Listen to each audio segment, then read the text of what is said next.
Então eu vou passar aqui agora para o próximo palestrante, que é o Dr. Paulo Guimarães, da Superintendente de Promoção de Investimento da Secretaria de Desenvolvimento Econômico da Bahia. Dr. Paulo. Boa tarde, eu estou aqui representando o secretário Jacques Wagner, que esteve com vocês aqui pela manhã. Queria parabenizar a secretária Olívia Seto por essa iniciativa. Diversidade, como o Theo falou, diversidade é tudo. A gente, até como a Angélica falou há pouco, a gente às vezes se esquece de que a diversidade começa no nosso dia a dia. Não está apenas nas empresas, apenas no governo do Estado. Eu costumo dizer que tem duas palavras que são muito utilizadas e que no fundo caracterizam a própria discriminação. A Angélica comentou a questão das mulheres dentro de casa, usou até a música de Pitty. E aí, muitos homens se dizem avançados quando dizem que ajudam em casa. Essa palavra é péssima. Ninguém ajuda, tem que compartilhar. A casa não é da mulher, a casa é da família. Então não é ajuda, é compartilhamento. A outra palavra que se usa como se fosse uma coisa interessante é tolerar. Você só tolera o que você não aguenta, né? Você não é uma coisa... Você aceita, você acolhe.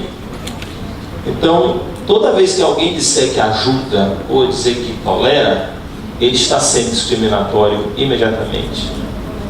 E a gente não pode esquecer de que a gente discutiu brilhantemente aqui dois aspectos: étnico-racial, as mulheres, gênero foi citado, mas a questão da idade, principalmente a questão dos idosos, é uma questão muito séria. Os dados indicam que a população brasileira está se tornando uma população de pessoas de mais idade. E aí a gente vê a dificuldade dessas pessoas serem incluídas em atividades depois que passam dos 60 anos. E, no entanto, por experiência própria, a gente vê como essas pessoas têm a contribuir. Há empresas, inclusive, que priorizam pessoas de mais idade para certas atividades porque elas têm melhor acolhimento das pessoas, têm mais paciência do que os jovens. Então é importante que esse tipo de coisa fique clara. A deficiência também é uma coisa que precisa cada vez mais ser tratada, até porque de diversos desses grupos aqui, alguns são mais fortes e mais organizados do que outros, e isso é uma coisa que a gente tem que levar em consideração. Mas a gente se esquece de uma coisa que na Bahia talvez seja menos visível do que em outros lugares, que é a questão da religião. Nós temos uma flexibilidade, uma maleabilidade maravilhosas em relação à religião. Em outros lugares não. Em outros lugares há discriminação religiosa. Isso é muito preocupante. E quem de nós aqui, nordestinos, já não se sentiu discriminado ao sair daqui? Quem de nós aqui já não foi visto atravessado porque é do Nordeste? Quem de nós aqui já não teve uma experiência de dizer, não, você deve ser inferior porque você vem da escola do Nordeste? Acontece. É a discriminação de origem, né? Então, nós passamos hoje por um momento muito difícil no Brasil. As leis trabalhistas retroagindo anos, décadas, a própria definição de escravidão moderna voltando décadas atrás.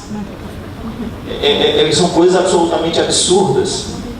E para vocês terem uma ideia, eu vou dar dois exemplos a vocês de como a gente tem que tomar muito cuidado com o que está acontecendo e está no dia a dia de nós essa discriminação. Eu conheço um grupo de psicólogos que está montando um curso que ofereceu ao setor médico para orientações de como atender a comunidade LGBT. Já tentou lançar o curso 2 vezes, não conseguiu. A resistência do meio médico é uma coisa absurda. Alguns comparecem, vão às mobilizações, etc., mas na hora de se inscrever, fogem. Dizem que não precisa, que já sabem atender. Pergunte à comunidade. Então, isso está em nós. Alguém viu a capa da Veja dessa semana? A capa da Veja diz assim: meu filho é trans. Veja, narra a saga dos pais de crianças que não se identificam com o seu sexo biológico, condição que afeta 1 milhão de brasileiros. Saga para mim é uma luta, um martírio, um sofrimento. Dos pais? São os pais que vão sofrer porque o filho é trans? Ou é essa criança que vai ter que enfrentar um mundo que não as aceita? Que os pais vão ter que acolher e aceitar? E aí a imagem que me aparece é de um pai de costas. Está com vergonha de aparecer? De mostrar o rosto? A criança parece sofrida. E o pai de cabelo grisalho, a foto aqui tem preto e branco. Grisalho por quê? Porque está sofrendo? É isso que é uma das revistas de maior circulação nesse país quer passar de imagem? É isso que é aceitação? Então, essas coisas fazem a cabeça da população. Essas coisas mostram à população de que esse tipo de discriminação é normal, absolutamente normal, né? E aí a gente vê o seguinte: algumas das melhores coisas que aconteceram neste país nessa última década foram função exatamente de políticas de inclusão. A política de cotas que o próprio governo do Estado adota, a política de cotas que as universidades adotam, são fundamentais. Vocês devem ter ouvido falar do reitor Naumar Almeida, da UFBA, foi reitor durante 8 anos. Ele enfrentou dentro da própria UFBA a resistência às políticas de criação de bacharelados interdisciplinares e de regime de cotas. Hoje isso é exemplo em todos os lugares por onde a gente vai. E quantas oportunidades não foram criadas em função dessas políticas? Essas políticas precisam continuar, precisam avançar. Assim como a política que foi criada pelo governador Rui Costa, de primeiro estágio e primeiro emprego.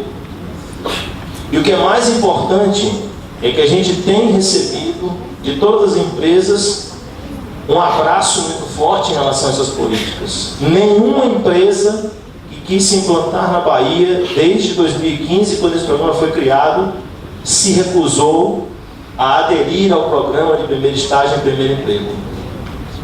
E o que é mais importante, o governador Rui Costa estabeleceu que das 2.500 vagas do programa de primeiro estágio e primeiro emprego do governo do Estado, nenhuma delas pode ser preenchida por indicação pessoal ou política. É preenchida exclusivamente pelas notas dos alunos nos 3 anos do ensino médio. E isso tem sido solicitado às próprias empresas, que elas façam esses programas com base no mérito e não com base em indicações. E isso é uma coisa importante e que hoje tem encontrado das empresas, a Bayer, uma delas e outras, uma receptividade muito grande. Muitas empresas aqui na Bahia, de grande porte, as maiores principalmente, mas de médio porte, já adotam políticas de diversidade que começam, inclusive, pela proibição a fazer qualquer pergunta de caráter pessoal durante a entrevista, para que não haja qualquer dúvida em relação a essas questões. E por fim, um outro aspecto importante que eu acho que não pode ser esquecido é a questão do que o Estado faz quando alguma dessas coisas acontece.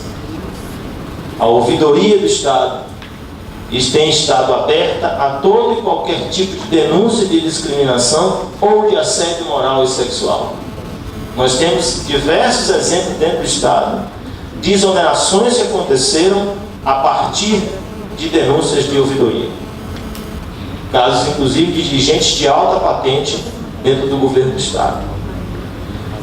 E hoje, a política de atração de investimentos do Estado, ela prioriza, exige das empresas a contratação de serviços, bens e recursos humanos dentro do Estado da Bahia, preferencialmente, prioritariamente local. Não é para a empresa que se instala em Boa Vista do Tupim querer contratar alguém de Salvador. Tem que contratar da região.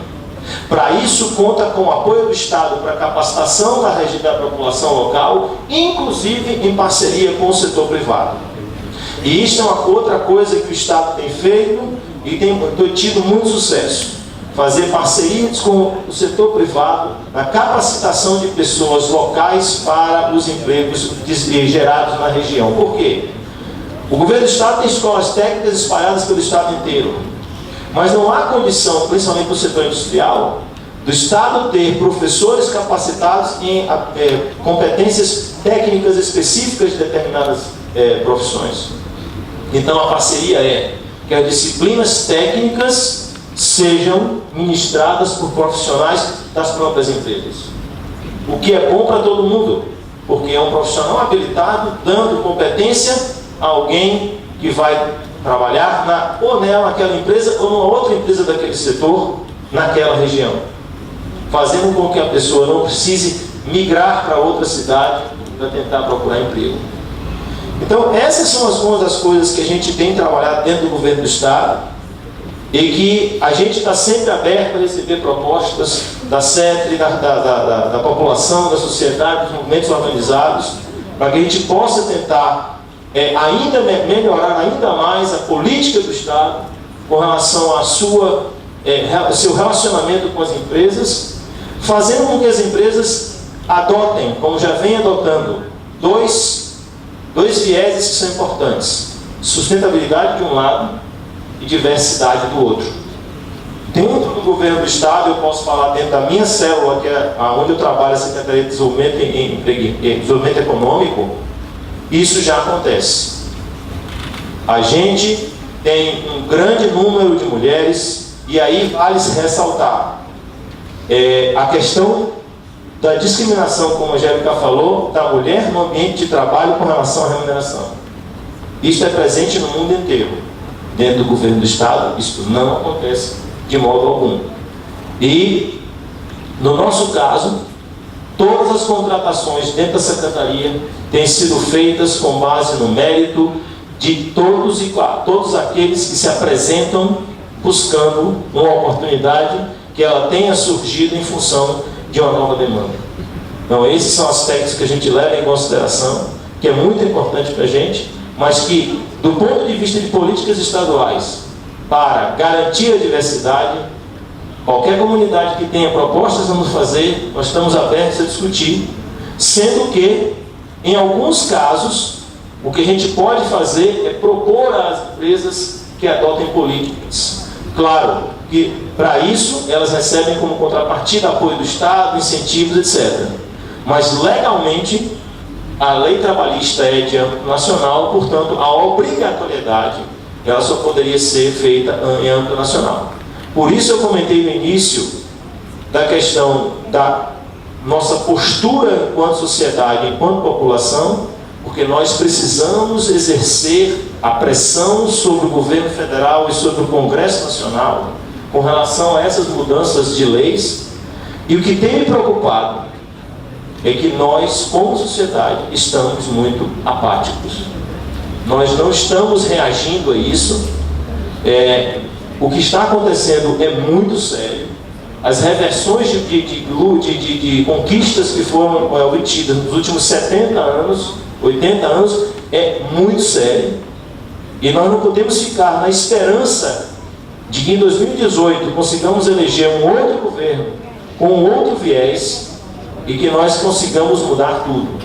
Não esqueçamos de que, mesmo que nós consigamos colocar, aqui eu gostaria de colocar de volta no Palácio do Planalto, que o Congresso Nacional vai melhorar. A secretária sabe do que eu estou falando. Não é fácil, o Congresso Nacional provavelmente não vai mudar muito de perfil e mudar, retornar certas leis que nós tínhamos, certos elementos que nós tínhamos na legislação trabalhista, não será fácil. Portanto, é melhor a gente tomar cuidado para não perder o que já conquistou, porque reconquistar é muito mais difícil. Tá? Então, eu agradeço muito o convite e fico aberto a perguntas que sejam feitas aqui.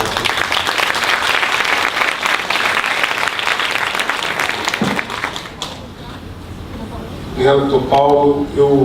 Vamos abrir aqui, mas inicialmente eu vou passar aqui com a intervenção da nossa secretária Olívia, e depois nós vamos encerrar até 16h30, eu vou passar aqui para ela, e no máximo 3 intervenções. 5 intervenções.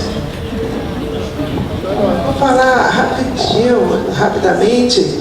Eu só queria que o Dr. Theo vai ter que sair, ele vai ter que correr para o aeroporto, e considerando que está chovendo em Salvador, o engarrafamento é um fato nas nossas vidas. Mas eu quero assim agradecer muito a sua contribuição. Eu não conhecia da entrevista que li na revista Exame, e acho que é exatamente o ponto que nós queremos chegar. Como sensibilizar o staff maior das empresas, quem tem o poder de decidir, para a incorporação dos programas de diversidade. No almoço, o Theo comentava que em São Paulo ele foi convidado para um evento, e chegou no evento, tinha negros na plateia e negros na mesa. E isso não tem grandes mudanças, porque falta aquele ou aquela que tem o poder de decidir efetivamente. Everaldo, você que trabalha numa grande empresa como a Ford, e a gente percebe aqui que muitas multinacionais que têm programas de diversidade em seus países, quando chegam no Brasil, abandonam esses programas, se estabelecem aqui e não realizam nenhuma ação que possa efetivamente garantir a inclusão desses grupos historicamente discriminados. Então eu queria parabenizar. Isso não significa, isso é bom ficar muito bem estabelecido, o fato da adoção de políticas de diversidade não significa a eliminação das contradições que há entre o capital e o trabalho. Isso é uma contradição que permanece e a gente faz a luta no sentido de superá-la. Mas é preciso eliminar aspectos anacrônicos das relações de trabalho. O senhor fez essa referência em relação a São Paulo, de entrar num restaurante e você só vê brancos como clientes e muitas vezes até como trabalhadores. Aqui no Bahia, que é o maior estado negro do Brasil, isso é muito comum. Muitas vezes eu entro num restaurante de classe média e a única negra que tem ali sou eu. Outro dia eu estava com a doutora Márcia Virgens, a gente acabou se encontrando no ambiente e a gente até se reconhece, sabe quem é, sabe o endereço e tudo. Porque é muito difícil, é um funil que a gente não consegue passar. E por fim, essa questão das mulheres grávidas, essa questão do trabalho em saúde, nós vamos ter que enfrentar e estabelecer políticas diferenciadas para as mulheres. Não é uma caridade, não é uma filantropia. É preciso entender que a mulher, quando ela engravida, ela não é um problema dela, é uma questão da sociedade e interessa ao mundo do trabalho que essas mulheres possam parir, porque ela está fazendo reposição da força de trabalho. Porque o ser humano nasce, cresce, envelhece e morre. Então a turma vai se aposentar e os jovens precisam chegar. Então as mulheres grávidas estão prestando um serviço à sociedade, porque elas estão fazendo reposição da mão de obra. Nós somos uma fábrica humana. Nós fabricamos gente. A Microsoft, que falou tão bem de manhã, fabrica máquinas, computadores. A Bayer nos surpreendeu, porque eu penso na Bayer sempre como medicamento. Aí eles estão mais no agronegócio do que no medicamento. E nós, todas nós mulheres, fabricamos, somos uma indústria. Só que o produto, exatamente, produzimos o trabalhador, a trabalhadora e essa rede de consumidores. E se não tivesse um ventre para nascer, a gente desapareceria da face da terra. Certo? Então é sempre bom também pensar nessa perspectiva. Muito obrigada, doutor Theo, adorei a sua exposição.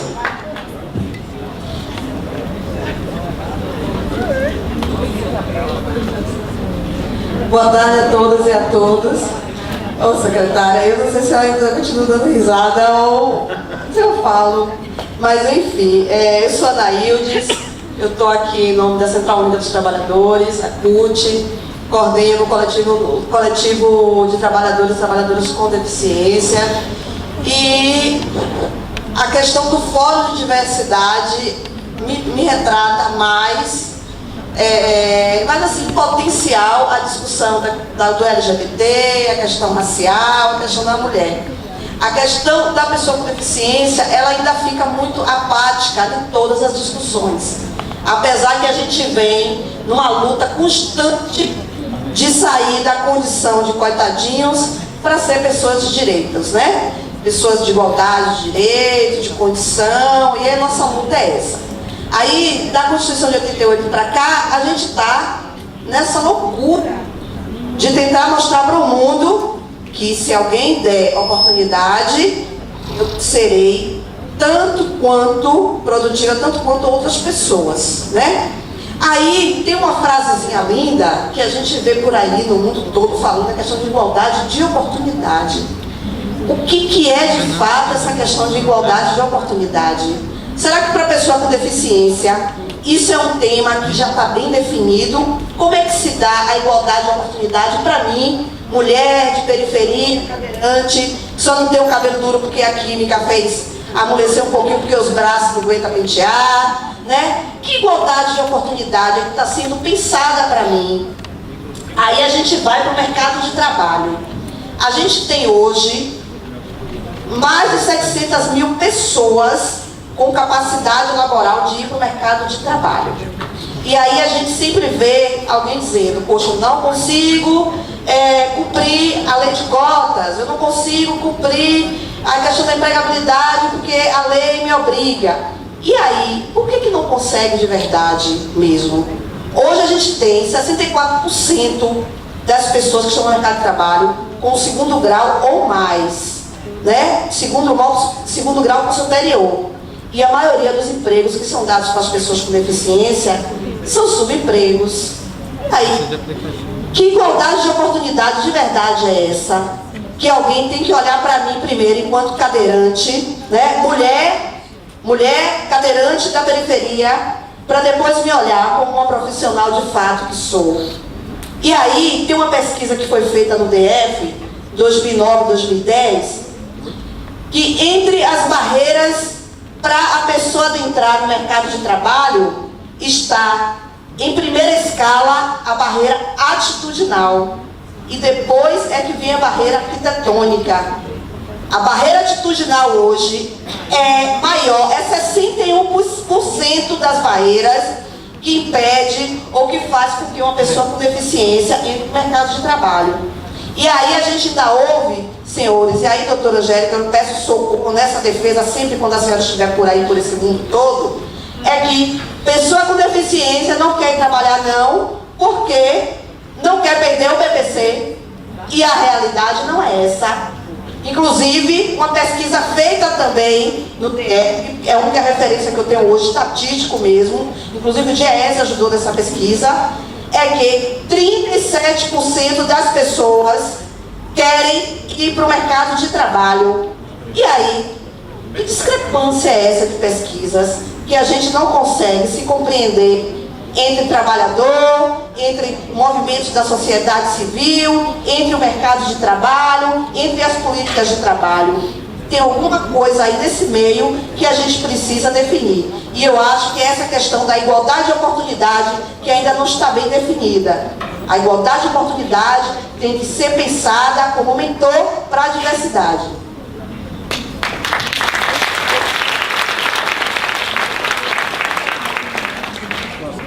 Everaldo, 3 minutos, por favor. Boa tarde a todas e todos. Quero inicialmente parabenizar não só o governo do Estado, mas sobretudo a secretária de Trabalho e sua equipe, por um momento importante como esse, já no final praticamente, no ano que antecede o processo da próxima eleição do governo do Estado da Bahia.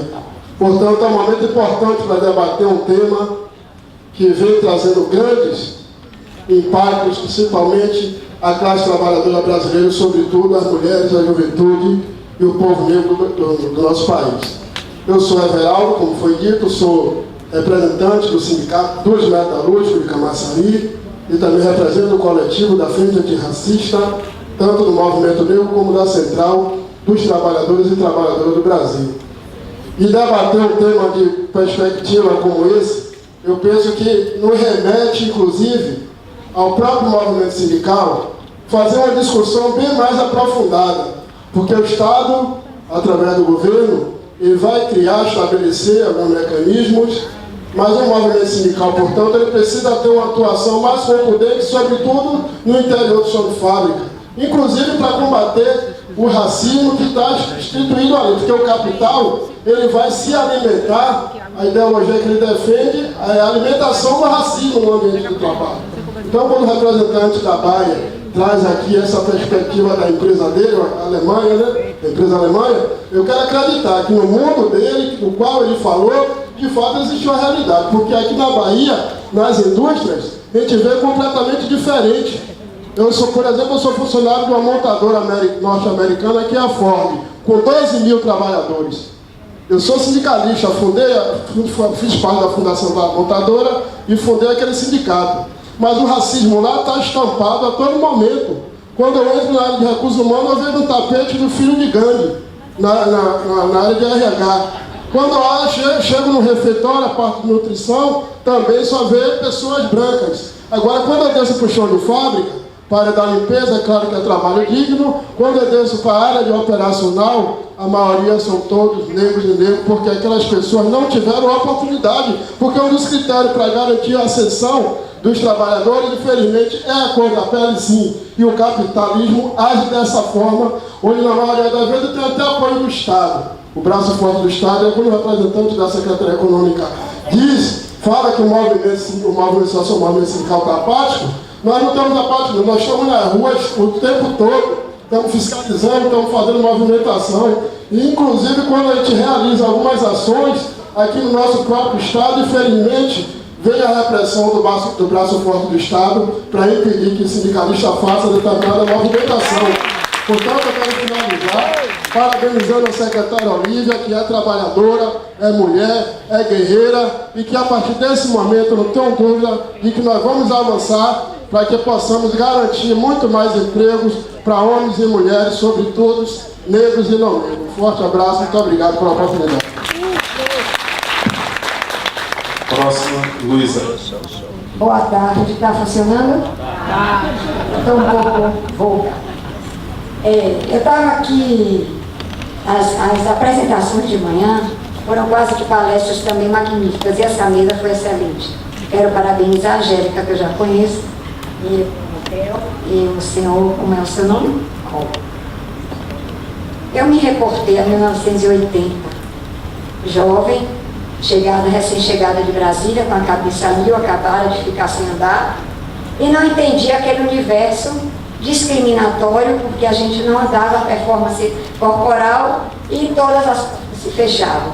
Aí eu me arrumei e fui para aquela 1º de maio, Dia do Trabalhador, o ato mais simbólico para nós.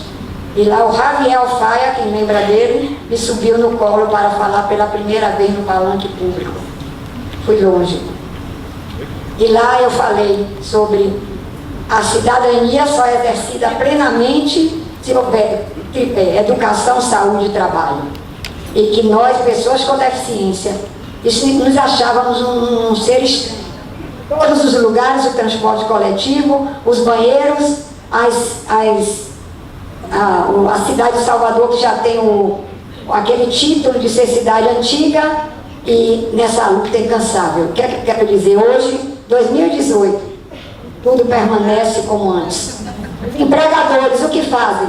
Com medo da lei de cotas, apenas isso. Com medo do Ministério Público e multá-los. Aí o que é que acontece? Eu quero para serviços gerais. Eu quero só que atenda telefone, entendeu? E quando chega lá, não tem acessibilidade nenhuma. Palestra de sensibilização, de reconhecimento do local de trabalho, também com os outros funcionários, isso não existe. Eu me lembro ainda uma empresa que empregou uma pessoa com deficiência negra. Ela tinha ele tinha uma polio na perna, e ele usava rastafari, as trancinhas, e usava um óleo de coco. E a moça deu queixa porque o óleo de coco fazia enjoar no elevador. Entendeu? Teve outra, uma empresa de refrigerantes, essa pode citar o nome, que já acabou, era Frevo, e não pode citar o nome, onde uma menina negra, empregada na fábrica, ele na hora de sábado, que ia ver a cotação dos maiores vendedores, aí ele pegou a menina, aí se moveu uma ação no Ministério Público, e nós ganhamos, ela ganhou. E ele disse que ela era muito metida, mas que ele queria saber se ali diante de tanto homem, nenhum ia se oferecer para namorar com ela. Então, é esse o nível ainda, infelizmente, que a sociedade tem. Eu acho que enquanto houver privilégios, não haverá cidadania. E que a pessoa, o Estado, a nação, que discrimina uma pessoa pela cor da pele, pela forma física, ignora talentos, destrói esperanças e compromete o futuro do nosso país. Muito obrigada. Ok. Boa tarde a todos e a todas. Meu nome é Valdeno Oliveira e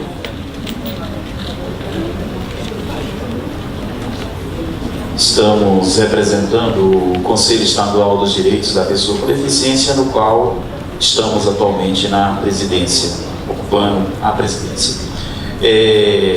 Sem comentários, palestras, né? Realmente sensacionais, pela manhã como agora. E nós queremos aqui também agradecer a secretária por trazer um tema tão importante, tão necessário nesses dias. Mas, ouvindo, e uma boa parte do que eu ia falar, a Anaís já me contempla, mas há duas palavras que nós, pessoas com deficiência, temos, de uma certa forma, deparado com ela, né? A primeira, a palavra inclusão, a necessidade da inclusão da pessoa com deficiência em todos os âmbitos. Mas uma outra palavra parece que é a palavra equidade, né? Que nós não podemos jamais pensar em fazer a inclusão sem antes pensarmos na equidade, ou seja, fazer a reparação para que essas pessoas elas realmente possam ter a condição. Até porque todo mundo já sabe, historicamente, a pessoa com deficiência, na sua grande maioria, ou na sua grande totalidade, elas são pessoas pobres, vindo da favela, vindo das periferias, das pequenas cidades, assim por diante, e não tiveram oportunidade e foram, de uma certa forma, durante décadas e décadas, excluídas de todo o âmbito social. E de um tempo, vou botar de 88 para cá, que ela começa, de uma certa forma, a aparecer timidamente, mas ainda de uma forma muito sutil e muito ainda pequena. E, para finalizar, nós percebemos o seguinte, que toda pessoa com deficiência que chegou, igual a Luísa Câmara, igual a própria Anaíldes, igual a Cristina que está aqui também, e outros que estão aqui, elas chegaram muito com a seguinte questão, dela ser resiliente. E tiveram que matar leões por dias e aquela questão toda para chegar até aqui. E os que estão aqui são privilegiados, são aqueles que conseguiram romper essas barreiras, né? Mas ainda nós temos visto ainda que muito pouco as empresas ainda têm feito para fazer essa equidade, para fazer, de uma certa forma, a garantia. E se a gente não começarmos, talvez, a fazer isso agora, daqui a 30 anos, nós estaremos discutindo exatamente as mesmas coisas que estamos conversando aqui agora. Então, assim, o que nós queríamos, e acho que os senhores que aqui estão, que representam, é a necessidade dos senhores também reconhecer essa questão. Porque o que acontece? Oferece, agora mesmo, eu vim fazer um concurso essa semana aqui, e 3.000 pessoas com deficiência no estado da Bahia se inscreveram para o concurso. Então são 3.000 pessoas que têm ensino médio, ensino superior e assim por diante, que a vaga só era para ensino médio em diante. Então, aí nós começamos a olhar, e as empresas alegam dizendo, é difícil encher as nossas cotas, porque não encontra pessoas com deficiência aptas ao trabalho. E aí, eu acho que os senhores têm essa nobre missão de fazer essa equidade, para que de fato possa incluir a pessoa com deficiência. Obrigado.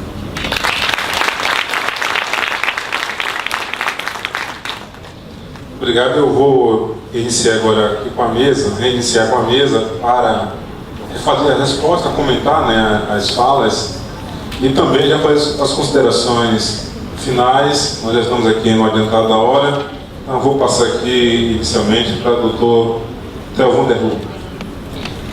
Obrigado, daqui a pouco tem que sair. Bom, em primeiro lugar, em relação às pessoas com deficiência, eu queria pedir desculpas, porque talvez eu não enfatizei o suficiente na minha fala. E eu acho que você tem toda a razão os comentários que eu estou ouvindo, são muito pertinentes.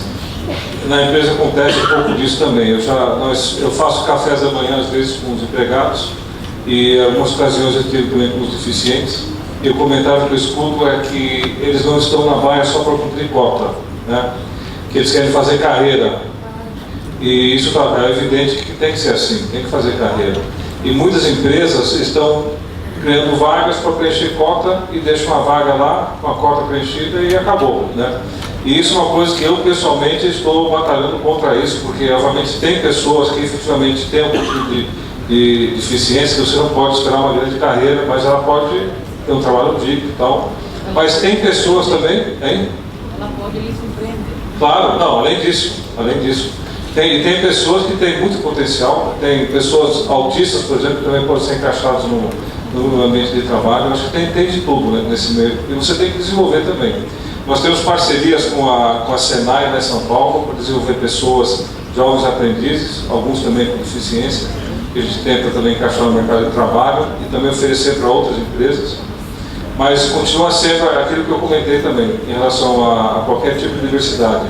Os gestores, aqueles que contratam pessoas na empresa, que eu não contrato pessoalmente muita gente, eles têm que também abraçar a causa e ser mais responsáveis e incluir a diversidade na sua área, e não esperar que alguma outra área da empresa faça esse trabalho. E esse é um grande desafio que nós temos lá na Bayer. Então, pessoalmente, eu estou me envolvendo bastante do grupo de afinidade que nós temos. Eu diria que o pessoal com deficiência talvez é o que está precisando de mais apoio, e é onde eu vou me envolver pessoalmente também para apoiá-los também nessa jornada, tá? Mas eu concordo que eu também tenho pessoas da minha família que são deficientes, todo mundo conhece gente deficiente e sabe como é que é esse dia a dia, né? Então, obrigado pelos comentários, hein? 24,9% da população. Então. Mais de 45 milhões de brasileiros.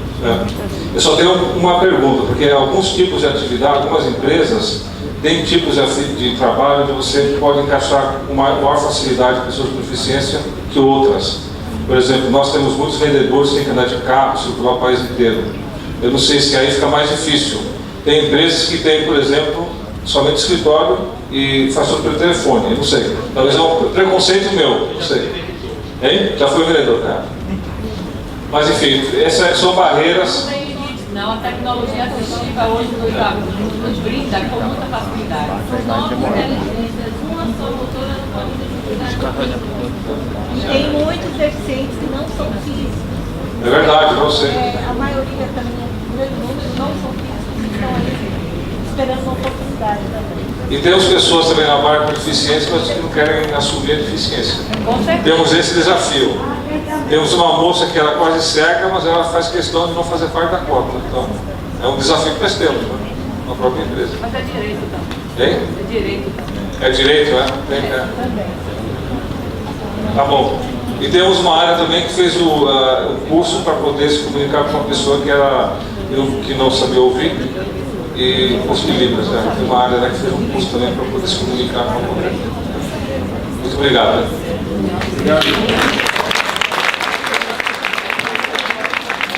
Obrigado, Theo. Imediatamente, doutora Angélica. Bom, 5 minutos. eu quero também agradecer a oportunidade de estar aqui e dizer que a gente, num evento como esse, a gente aprende muito também, né? Então, além da gente dar a nossa experiência, a gente recebe a experiência com as perguntas de vocês, né? Já tive a oportunidade de divulgar alguns processos ajuizados pelo Ministério Público do Trabalho, no que se refere à lei de cotas. E aí a gente vê a dificuldade, efetivamente, do Ministério Público do Trabalho fazer valer a legislação, que é muito simples, que poderia ser trazer outras vantagens, né, para os deficientes. E assim, eu gostaria de, sem a procuração do meu colega Paulo, quando ele fala da dificuldade de manifestação ou de repercussão do que está acontecendo, eu queria chamar a atenção de vocês que efetivamente a gente está vivendo um momento muito crítico, né, no que se refere aos direitos trabalhistas. A gente está passando por uma situação de que a reforma trabalhista entra em vigor agora, dia 11, né, de novembro, tem uma grande quantidade de perdas trabalhistas, e agora a gente tem notícias de sexta-feira, de que vai ser votado, de que está sendo ajuizada uma PEC para a extinção da Justiça do Trabalho. Então tem essa PEC, não tem relator ainda, estou indo para Brasília quarta-feira, então a gente tem que mobilizar. Eu não trouxe isso no meu discurso porque o tema não era esse, mas temos que ficar atentos. Se está difícil com a Justiça do Trabalho, com o Ministério Público do Trabalho em cima, imagina sem, Imagina isso tudo sem a Justiça do Trabalho, imagina isso tudo sem o Ministério Público do Trabalho.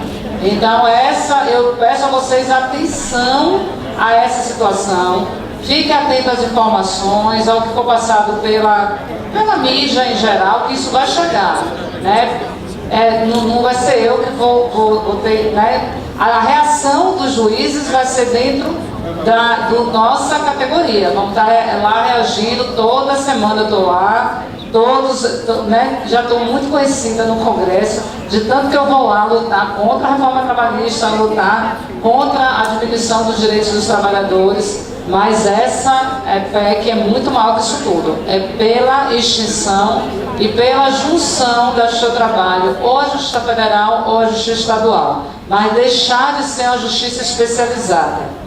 O objetivo qual é? Redução dos direitos, é claro. Então eu queria chamar a atenção de vocês para ficar todo mundo atento a essa possibilidade. Obrigada. Doutor Paulo. Bom, novamente agradecer a oportunidade de estar aqui. Eu acho que discutir essa questão é fundamental e dizer que a nossa preocupação com relação ao atendimento às possibilidades de diversidade dentro das empresas é importante, dentro do Estado também, e eu pediria que todos os que tivessem alguma demonstração de discriminação de qualquer natureza pelas empresas que estão instaladas aqui no Estado possam nos procurar, porque nós temos os contatos com as empresas para verificar o que está acontecendo.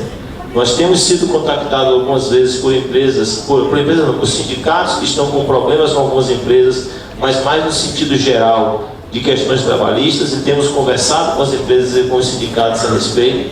Então, a nossa questão ali é mediar a situação, ver o que está acontecendo e tomar as ações que forem necessárias, acionando muitas vezes, inclusive, outras instâncias governamentais que tenham uma ação mais direta.